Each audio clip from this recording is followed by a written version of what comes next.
In this segment, we're looking at the count function in Microsoft Excel.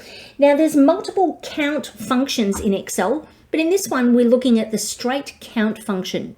Now, the count function in Excel counts the number of cells in a range that contain numbers. So, for example, I might want to see how many items in this column D have dollar amounts in them. And you can see here some of them are blank. So the first thing I'm going to do is I'm going to go Control End to get down to the bottom of my list.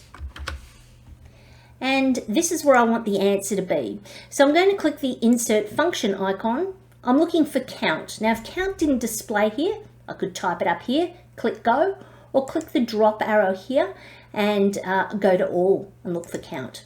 You can see here it says counts the number of cells in a range that contains numbers. I'm going to click OK. Now, what I need to do is select the range of cells that I want to count. So I'm going to select this whole column. There we go.